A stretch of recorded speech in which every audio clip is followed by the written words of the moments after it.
Lately, I feel like I've been doing nothing but, fail maxing is what they call it. I'm in my flop era, TBH. And I'm not just talking about my art business's sales, although that's a factor for sure, but more so my entire personal enthusiasm for creating has been on an all-time low. Why do I keep saying it like enthusiasm? This is like the 5th take and I keep saying enthusiasm. I don't care anymore, you get that take. My last upload here was a few months ago, and honestly, the longer it goes, the more self-conscious I am about posting again. Like, who am I? And with the state of the country and the world right now, it's not hard to imagine why I've been more withdrawn than ever, but sulking and doing nothing to influence what I can control is really just holding myself back even more, when what I should be doing is whatever I can to make sure that I can keep creating. At the beginning of this year, I made like a 2025 bingo card, and I have checked a couple of things off on it, but nowhere near as much as I should for the fact that we are 8 months into this year. We are more than halfway through. It is halfway through August. I'm having an existential crisis. So what can I do to help A, my business, and B, my creativity right now? I don't want the solution to just be buy more stuff either.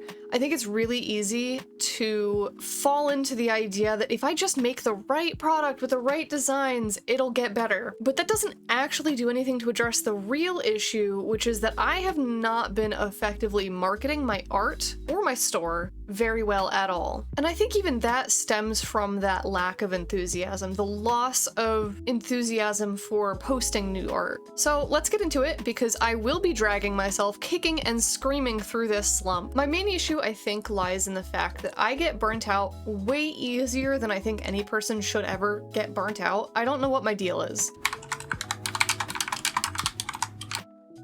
but this has been an issue at every stage in my career, in any career I've ever been in, all the way back to when I was in game development. This hasn't currently been a problem with the actual act of drawing and creating new artwork. I'm pretty good at holding myself accountable to setting aside some time every week to make new artwork, and that hasn't really been very draining on me. The issue has more so been about posting my artwork and getting the word out about my business. So I need to find ways to make content creation and marketing my artwork and my store more seamless for me so that I can stay consistent. I'm very good at picking up a new posting schedule. I'm very bad at sticking to it. Things like reusing content, posting older works to refresh them in people's memories, and anything else that I can do to just alleviate the mental load of posting. I got really good at having a content blocking day a while back where I schedule posts for the whole week, and I just keep falling off of that. So it's time to bring that back, but I need to see if there's a way that I can make it more intuitive for me to do. I don't know what that looks like quite yet. I'm gonna have to do some research, but that's definitely something that I need to get back into. I've been using things like Buffer and Tailwind in the past to post to different places, and that worked when I could stay consistent with it. I just need to figure out how to stay consistent with it. I've been avoiding posting on Instagram because Meta gives me the ick. But I think I'm just gonna have to suck it up, Buttercup, and post. Platforms like Blue Sky align a lot more with my values, but in practice, they just don't have the reach. I spent a long time curating the way that I take product photos to create beautifully styled shots, so why am I not using them for more than just listing photos? Some of these shots would do really well on Instagram, and I just haven't been uploading most of them. And this goes beyond just product promotions, but I also need to post artwork, just finished artworks, in progress artwork, behind the scenes content, anything that I can think of that would help tell my story. I need to rebuild my audience in a way that aligns with the stuff that I'm currently making and not the artwork that I was making 8.5 years ago. I need to get comfortable on camera again. Hi, this is very awkward for me. I have not wanted to show my face lately at all for a multitude of reasons, and I'm not gonna get into the whole thing because it's like, I could sit here and list the ways that I pick apart my face. I'm not going to. But for a while, I was really good at getting on camera, making a video, and posting it every week. So whether I need to simply retrain myself to be comfortable again here, or swap to my VTuber avatar when I'm having a do not perceive day. Side note, you should follow me on Twitch. Or maybe just go back and forth depending on how I'm feeling. I need to get back into a mindset that allows me to be more comfortable speaking on camera. Speaking of Twitch, I have not been utilizing my live streams enough after I press end stream. I make art every week on live, unless I'm like at an event or something, and it's been a great way of keeping me accountable for drawing regularly.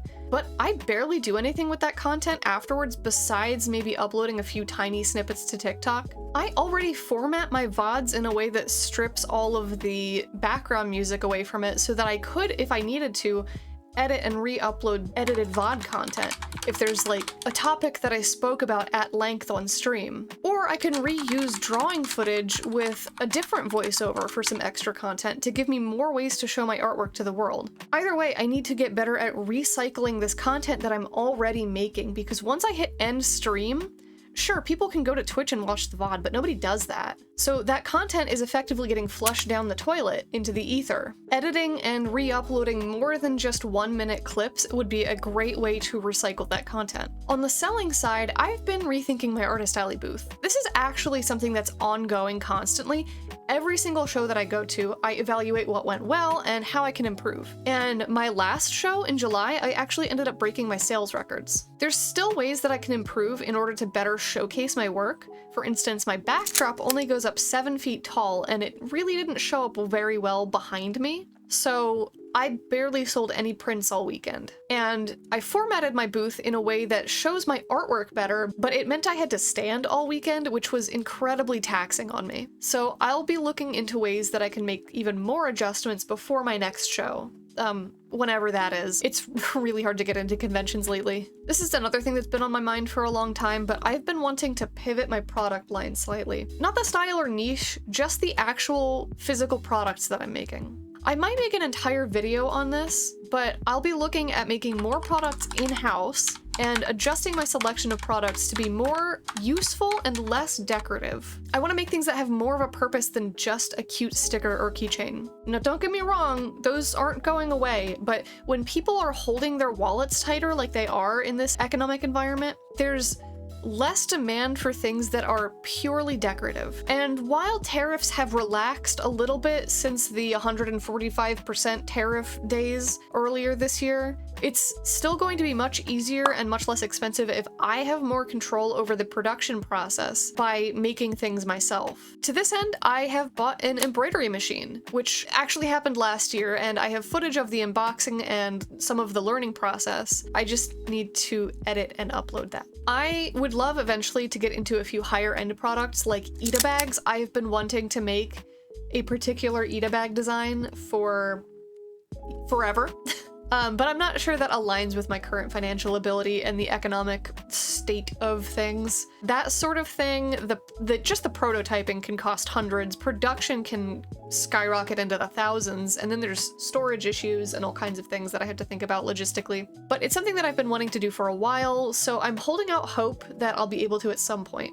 It's kind of been my motivation throughout this whole thing, is there's cool stuff that I want to make, and I want to get myself into a position where I can make it. Last year, I made a set of enamel pins, and I basically tripled the amount of enamel pin designs that I have in stock, and I'm in love with the enamel pins that I made. I still have a bunch of them left over from the Kickstarter, so if you had missed that last year, no fret, they are all on my online store.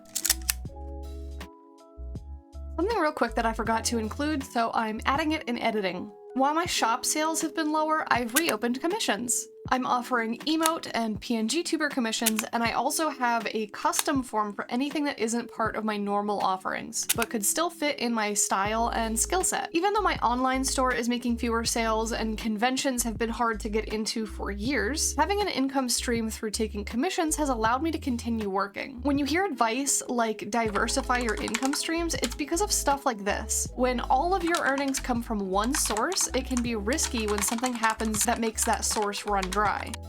So having a fallback becomes important. Despite all of the challenges that I'm facing, both sales-wise and motivation-wise, I genuinely believe that this is just a phase. I don't think this is a sinking ship. I don't think this is the end of my artistic journey. I think I'm just going through a little rough patch. And all artists go through periods of self-doubt and stagnation, but sometimes these moments can precede our greatest creative breakthroughs. By acknowledging these struggles and making plans to address them, I'm taking the first step into renewing my passions. The road ahead might be bumpy, and if you're feeling the same bumps in the road, know that I am right here alongside you, but we can make it through.